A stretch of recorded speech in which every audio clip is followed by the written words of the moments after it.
That is the ugliest creature I have ever seen, and it was naked. Hello and welcome to episode 50 of Popcorn and Prosecco, our 50th episode. Like, can we get a yay for that or something? Woo! So we are a video podcast that focuses on movie talk, and first off, I'm Perri, and here are my co-hosts, Kristy and Angie. Hey everybody. Hi. So this time around, we are going to talk briefly about Boy Next Door, and then we're going to jump into our big review of the episode, Strange Magic, and then we're going to wrap up with a brand new caption contest for you guys, which I'm really looking forward to. But first off, Boy Next Door. Angie, you're taking that one. I probably don't need to explain Boy Next Door to you because you've probably seen all the trailers. And here's what I have to say about Boy Next Door. If you saw the trailers, which is just packed wall to wall with cheesy lines and the most dumb, dramatic camera angles, and just it's amazing. I love your mom's cookies. If you saw that and you thought, oh my god, this looks fun, you should watch it because it is exactly as fun as it looks. I feel like there's always there's so many movies that are, bad movies that people are like, oh, it's so bad, it's fun. But most of them, honestly, turn out to be kind of boring because an incompetently made movie just usually is very dull. But this one is just competent enough that it's not boring. It's just... It's actually one of those rare bad movies that is exactly as entertaining as you think it's going to be. I so want that to be your pull quote. I so want it to be just competent enough, Angie Han. It helps that it's 90 minutes too. And it's the one thing it has going for it is that it's particularly well paced. It never stops and you kind of just breeze right through it. And really, it's a stupid, stupid movie. And it's so technically it's a mess too. I mean, Angie, I agree it's competent enough, but this is not a well-directed movie. I mean, there's geography so of many... the action scenes are nonsense. Characters completely vanish for no apparent reason. What about that absolutely nauseating pan when it's like, look at her in the window and then go over to this house? It's like, I felt like I was in some 3D nonsense kind of thing. But, and how his house, one day was just, lit up purple. I love how, though, it just races through the shit it knows you don't really care about. The first 10 minutes are setting up that she's a divorcee who's, kind of maybe going to get back together with her husband. I guess totally they're not divorced, they're separated. Style. But it, literally, everyone in those scenes, it's setting up where she is emotionally, talks like this the entire time. I'm gonna get some cake. Do you want to get some cake? I'm not sure if I'm still gonna get with your father or not. Everybody talks so fucking fast like it's Aaron Sorkin. It's amazing. And, I just kept giggling and being like, I already love this movie. And it just gets so much more bonkers. And I think one of my favorite scenes, because I feel like J-Lo's not in on the joke. I feel like J-Lo was like, this is gonna be, enough, too. This is gonna be my basic instinct. Word for word what I just wrote in my review. She thinks it's enough too, and nobody else does. Right? She because she is acting her ass off. She still sucks at acting, but to her credit, her ass looks good. We see it. We see a lot of sex in this movie. As a bad actress, and actually, I feel a little bad for her because it's not like that character, had that much going for her. I mean, she's really just a high school teacher who very civilly talks to her husband about getting back together after he cheated on her. There's nothing that great about her. And then once Ryan Guzman's character comes in, he's got so much life and vibrancy, and he's so over the top. He steals the spotlight. I know I shouldn't be turned on by him because he's super scary in this movie, but guys, you know what Lottie pointed out that is so freaking true? He looks exactly like Theo James. He does. She said that, and I can't remember who Theo James is. Theo James is a Divergent guy. Oh. Well, here's the thing. So, they look identical. J-Lo thinks she's in a drama, which, sure. But, Ryan Guzman, knows that he's in a campy role, and, he lives for it. One of my favorite scenes is where he's helping her put away groceries while her son and her husband are in the other room, and he's, threatening her, and she's like, you gotta go fuck yourself. And he's like, I'd rather fuck you. And I was like, I love everything about this. He knows how bad that line is, and he just rolls in it. And, it's so... It almost makes me appreciate him as an actor, too. Oh, completely. I shouldn't be looking at that and be give him this great role, but... he can have fun and he can go big, so good for him. I want to see him actually take a movie that has a real idea and everybody in on that idea and fighting for that idea to be a legit good thing. I felt like he was a little Chris Pine, where if we give him a comedy, like a for real comedy, I think he'd be really funny. Because like my favorite part of this movie, they tease this in the trailer when he's like, "I love your mom's cookies," but in the movie, he says that, and then he looks at J-Lo and takes a big bite out of this cookie, and it's just too much. Like, it's Can I talk about that line though? Like, I said this to you guys right after we saw it, but I love that line, and I actually think it's one of the more realistic things in the movie. Because if you were a high school kid who had just fucked the MILF next door, and like you were like, you know, hanging out with her and her family, that is exactly what that kid would do. He would be like putting out innuendo that like he thinks is like super clever because he's like mentally high-fiving himself. You could see that. But that like everyone else is just like, oh, ha ha ha. Yeah, so, I feel like this is our quick and dirty review of Boy Next Door is if you're watching those trailers and laughing, go see this movie. I don't know. I don't think I could recommend paying money for it in the theater, but like this is going to be a great watch, like a Sunday rainy day, like a glass of wine in your hand. Go have some fun with it like that. I disagree. Drinks, get like mildly sloshed and then go see this with friends. It is a great night out. It is a great night out. All right, on to our big review of the week, George Lucas's Strange Magic. The George Lucas created Strange Magic. He came up with the core concept of the idea, and then people kind of took it from there. But here's the IMDb synopsis of the movie, or logline. Goblins, elves, fairies, and imps, and their misadventures sparked by the battle over a powerful potion. That's not a sentence. Yeah, and it's just... There's no verb there. So basically what happens is there is the fairy kingdom and the dark forest, and the bog king of the dark... I feel like I'm reading a children's storybook. The bog king of the dark forest, he hates loves. So he has all of his little goblin guys come and chop down the primrose petals and destroy them, because you need primrose petals to make love potion, and he doesn't want anybody to have love potion. Yeah, but then basically job of explaining that. I have to say. And then someone does make a potion, and it causes him to go and kidnap a princess. So her princess fairy sister goes to rescue her. That's the plot. But when she meets the Bog King, she goes from like jaded. Wait, but like, are we talking spoilers? No, that's the entire trailer. That's the whole trailer. Like, why would they call it Strange Magic? The whole trailer. Okay, so the whole thing is that you've got Marianne, and Marianne's pissed off because she was dating Roland, but then he totally cheated on her. And so then she meets the Bog King, and she's like, "Yeah, love's the worst." And he's like, "I also agree, love's the worst." Then they're like, "But I mean, you're kind of cute." I think that you guys are leaving out one of the most important things about this movie, which is that it's a musical, and not like a musical with original music. It's a musical. Oh, I thought you were going to say the rape subplot. Yeah, we'll get to that. What? Yeah, I thought you were going to say we were leaving out the most important thing, which is the rape subplot. Oh no, that too. I was gonna get to that, but I haven't yet. We'll start with the music. We'll circle back to rape. That just like incorporates pop songs, kind of like Moulin Rouge style, and for the most part, there's just no coherence to the musical choices. I thought, and so many of them I thought were they're so like shoehorned in. It's so forced to make the words of the song pertain to what's happening in the movie. And it's also worth noting that when Angie and I saw it, like if you probably noticed that Strange Magic has not been in the news until I think November. I think that's when Disney officially announced Strange Magic was happening, and then they released a trailer. And every freaking trailer out there has music in it. So, like, why would we ever have thought this was an animated musical? We walked into this movie not knowing that, and holy shit, 5 minutes into this movie, someone just starts belting out a song, and we look at each other, we're like, no, this is not happening right now. And it keeps going and going. It's not like the songs are necessarily well chosen. Like, some of them just feel so out of nowhere. But I did so it's not a good movie. I feel like we all agree on that, right? Like, it's not well made. No. Okay. I thought the animation no Boy Next really Door. Cheap. I don't know. Yeah. It looks like a straight-to-DVD movie. Like, it does. But I, by like the halfway point, tipped from thinking this was super stupid to thinking it was super stupid, but I was having a really good time. And almost entirely for me because of Alan Cumming as the Bog King. Because, like, Alan Cumming's Bog King is like Alan Cumming himself, where he is not attractive and yet weirdly sexy because he has like broody, angry Loki feelings, and we know how I had like that same feeling you did. It's like the first 30 minutes of this movie is like pure garbage. It's like someone like had to be so freaking high to make this movie happen and pour that kind of money into this. But then all of a sudden, it's like nothing really changes. It's still as annoying and it still doesn't work, but something is just like seeped in and like you have this dumb grin on your face and you just can't help but to have a little fun with it. Angie is judging us so hard right now. She was judging me so hard after we walked out. No, I don't know.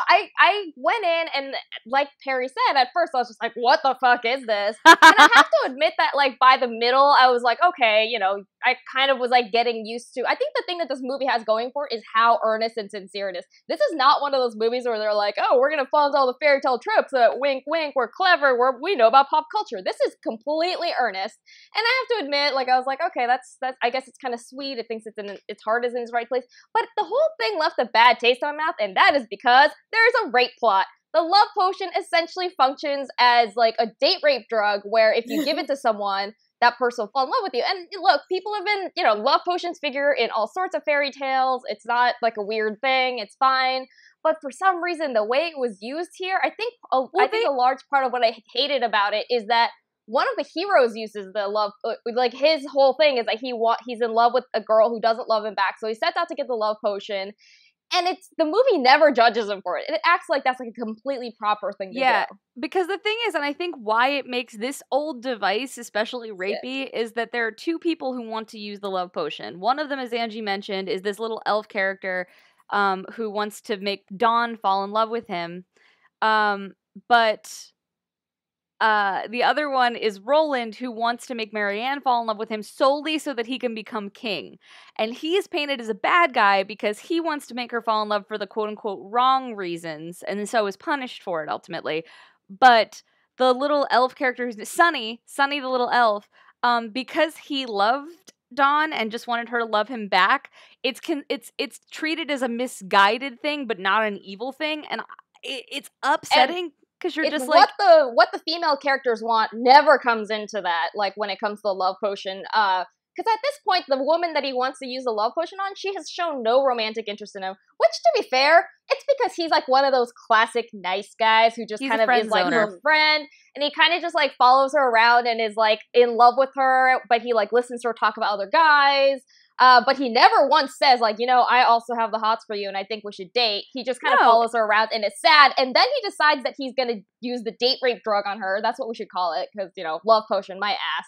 And then things go badly and it goes badly for him.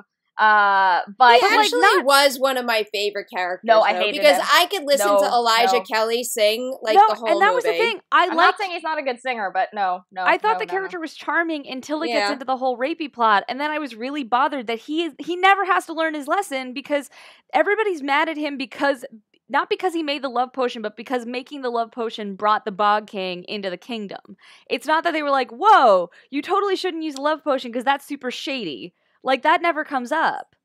And that's disturbing. I also want to talk about another message in this movie that I found was really upsetting, which is that the whole thing about this movie is like, oh, everyone deserves love no matter what they look like. But what it really is saying is everyone deserves love no matter what they look like, as long as we're talking about an ugly dude. If you're a chick, you still better be hot. Because the women and the female characters in this are all just like, they look like Barbies. You know, they've got a little bit of an uncanny valley thing going. Not Maya Rudolph's character. But she doesn't get love. She's not romanced by anyone. That's fair. Like, all the characters that are ugly get shade. Yeah, there's actually a scene where one of the very pretty female characters is talking to the Bog King, and he's like telling her about some girl he used to like, and you like see her, and she sees her, and she's just like, ew, because she thinks that this other female character is ugly, and it's just. I don't know. I found that to be really, really annoying. I feel like what ultimately stopped me from being won over by this movie the way you were was that even though I kind of felt like, okay, the people clearly made it with good intentions and they're trying to do something original and creative and it's very earnest, I just found all of the messages in it too unsettling. I couldn't get behind it. No, I get that. I was watching it and I thought it was funny enough. Like, I was like, oh, considering the time slot this is in and the way Disney kind of hit it, I liked it better than I expected, but then the next day I kept thinking about all these things, and I was like, oh, I don't think I'd take a kid to see this That's movie. really the problem, is like, the whole thing was made to tell these messages that you guys are saying are so problematic, but the only way to really enjoy this movie is if you can look past it, because towards the end, you know, some of the comedic beats actually do work, like when he gives the other one the love potion and like the singing starts, it's like, you know, it's a little grating, but it actually is kind of funny too. It's like one of those things where like you start laughing at it and you're like, oh shit. I think it's funny, but I'm saying like I don't know that I'd take a kid to see this because like it doesn't really send the right messages. No, yeah, it's Frozen and epic meet and have like a confused sort of homophobic, racist, sexist baby. So that's like the full quote right there. Yeah, there you go. Because like yeah, there are people of color in the movie, but notably it's a rapey character, and like there are women in the movie, but their value hinges on them being beautiful, and there are gay jokes in the movie, but always on the idea of being like two good dudes kissing is gross, and you're just like, oh, when was this movie made? Like it feels so. It like the animation is not a high enough level that it feels like Disney animation. It just all feels so. It's like, weird. The animation looks so cheap, like 99% of the time, and then all of a sudden there'd be like this one like insanely detailed frame, like with something that was really interesting and gorgeous to look at, and it's like, so you just like focused on something you thought was really cool and forgot about the rest of it, right? But I will point out one character I loved. And, like, I guarantee you guys can guess who it is. Yeah, I know who it is. What did I love? It's the imp. Yes! He looks like a mouse rabbit thing. I'm telling you, if they, like, let's say we were in a Comic-Con type environment, and Strange Magic was there, and they were showing off a clip from the movie. If they showed the chase scene between Sunny and the imp, we all would have walked away being like, oh, that looks like fun. Cool. And then you would have seen the rest of it, and you would have been like, holy but like shit, that's the thing. Because it's George Lucas, I can no longer be taken in by a single cute character. Like I get what you're saying, and normally but then they'd be like George Lucas, and I'd be like, I know what your deal is. You give me an Ewok, and then expect me to take a whole bunch of other shit. So I'm like, a huge sucker. I don't know what to say. I like the imp, but I don't like the imp enough that I'm like, I'm gonna take a 5-year-old to learn about rape. So. That's actually that makes that the second Disney movie in like 12 months that's like about rape, because Maleficent was also super about rape. Jesus. Oh yeah, they're getting really rapey. All right, do we want to talk about spoilers in this movie a little bit? Super rapey. Yeah, let's talk about spoilers. Let's talk about is this actually that... You know, it is a Disney release. I was looking to see because like they didn't make Disney, it, but they released it. Disney is okay. So this was already in the works when Disney acquired Lucasfilm, and Disney is releasing it, but they're releasing it through their Touchstone Pictures division because they do not want their name associated with this piece of garbage. Honestly, the fact that we hadn't heard about this until so recently says everything about this movie. I feel like it was a contract thing. Disney did put some money into it though, because during that press conference, George Lucas kind of broke it down, and he's like, we had finished most of it, but when the company was bought over, he's like, it wasn't quite finished, and they needed funding from Disney to get it done. I know, but I still think that Disney doesn't want this called a Disney movie.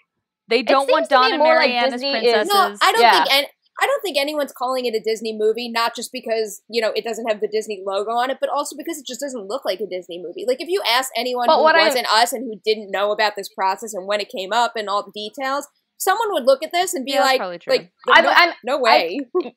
You're right, but what I'm saying is that I think Disney knows it's a dud. That's all I'm saying. Like, you're right, it's not, it didn't originate as a Disney movie, but the fact that Disney isn't willing to, like, own it, like, if they thought that this was going to be a good movie, they would have been like, yeah, we're fucking releasing it. They're doing that with Star Wars. Like, it's a Lucasfilm movie, but they're like, oh yeah, but let's get the Disney name in there. They're not doing this with this movie. But yeah, spoilers. So, Sunny, Mr. Friendzone date rape drug man. What happens at the end is that he, now that the object of his affections has been kidnapped, he has to like go after her, and he finds her, and notably, he doesn't rescue her though. What? He's not the one who rescues her. He's not the one who rescues her, but he finds her, and then this makes me so mad. She's just like, oh, by the way, now I'm in love with you. It comes out of nowhere. He actually never says. Up until she confesses her feelings for him, there's no point at which he is like, oh, I've been in love with you, like, I think that we should be together romantically. That never happens. What happens is that this kid spends the entire movie feeling friend-zoned, tries to date rape this girl, is unsuccessful, and then in the end is rewarded for his behavior by having her say, oh, I realize you're such a good guy, I love you. Yeah. That's what bugs me. It's such a typical forced happy ending. It's like they needed to end it that way, so they're just like, screw it all, let's just do it. Because now is the time when the movie needs to end, so it will end. Yeah. And it's like, it's just frustrating because it really undercut Dawn as a character, that the whole time she was like flirting with cute boys, which of course she was. She was a teenager. Annoying. Like, that to Dawn. me, she got under my skin more than anybody in this movie. I like Dawn because she was guileless. Like, where everybody else had a huge fucking chip on her shoulder. Like, and I mean, you know, she's pretty and she's a princess. What real problem does she have in the movie? But, like, I liked her fine, but I just felt like she got undercut because in the end they were like, oh, now we need you to not be in love with this character and instead be in love with this character. And there's no sense made to it. It's just kind of frustrating. But I did really like the way they built I really like the way they built the relationship between Marianne and Bog King. Like, I have a lot of problems with this movie, but I genuinely like that. I thought that the conversations towards the tail end of the film, the conversations between the two of them, where they were kind of exploring who they were, that was some of the most well-written material in the entire film. They were actually engaging conversations that added some layers to the characters. I was saying that I think it is an entire relationship founded on, hey, we've both been dumped before, why don't we just fuck each other? No, I don't know. So we should wrap up, but overall, I thought this movie was garbage. If you want to send your kids these really horrifying messages about like women and their roles and women and gender roles and romance, by all means, but otherwise, no, stay away from this. I wouldn't recommend this movie, but I'm going to say that it's definitely going to end up on my best worst movies list of the year, and it's like a borderline Winter's Tale for me at this point, where I know it's like pure shit, but I walked out of this movie with a huge fucking smile on my face. It might be for all the wrong reasons, but I walked out just like giddy over how bad it was and how hilarious it was and how just big it goes. I mean, it's not good, but there's some fun to be had with it, and I can't wait to get drunk and watch it again. I liked it okay, but I would say because of all the things the movie is saying, whether intentionally or unintentionally, I wouldn't take a kid to see it. I don't know, man. There's some good stuff out there already. I don't think I'd pay to see this. I'd rather say people go see Paddington or buy Box Trolls. That just came out. And, some people are on the box art that think it are pretty great, so... I say go watch Boy Next Door, which actually has healthier messages about relationships than Stranger Things. Which, don't fuck teenagers. That's a message we really could all learn. Just don't fuck teenagers. Even if you are a teenager, teenagers are the worst. Don't fuck teenagers. All right. Anyway. That is a wrap on our Strange Magic review. Now it's on to caption contest time. Kristy, you've got that. Yeah, so last week's caption was from Black Hat, and it featured Chris Hemsworth and his lady, and he was on the phone. And our winner for the caption contest this week is John Lasser, at TV and Film Guy, who wrote, "Damn it, IKEA. No, these aren't the shower curtains I ordered. Don't make me get Mildner." I'm going to put Can you say that again? I was so excited when we picked that because I wanted to hear you say it. I was totally fine with it. And then I got it, and I was like, oh, right, Thor hammer. Shit. I have to say, whenever I see Thor and the characters talk about Mjolnir, I keep thinking they're saying meow meow, and it always confuses me. So you're not alone in having trouble pronouncing that. I read that before, and I was like, no, I can read all that. And then for some reason, sorry. Thor hammer. That's why you tweet words like that. Thank you, Josh, for playing our contest. And this week, if you want to compete and see if we can give you a Twitter shout out, this is our Strange Magic image. And take a look at that and tweet at us at @PopcornProsecco and give us your suggestion for a caption. And if we like yours best, we'll put it on next week's show. And that would be a wrap on episode 50 of Popcorn and Prosecco. I love saying that. That's so freaking cool. If you like what you see, you can keep following along on YouTube. We are also on iTunes, where we would love if you would comment, rate, like, all that good stuff there. We have our own website, popcornprosecco.com. Please like us on Facebook. And as Kristy mentioned, we're also on Twitter at popcornprosecco. And on top of that, all three of us are all over the internet as well. Angie, you want to take it first? Yes, you can find me on Twitter at AJHAN, and you can find my writing at /film.com. Kristy? I'm at Kristy Puchko on Twitter. That's KRISTYPUCHKO, and I write for all over the web, but you can find highlights at decadentcriminals.com. And you can catch me on Twitter at Perri Nemiroff, and I write for Collider.com. So thank you guys so much for watching, and we'll see you next week. Do you want to take a cookie for the road? Love your mother's cookies.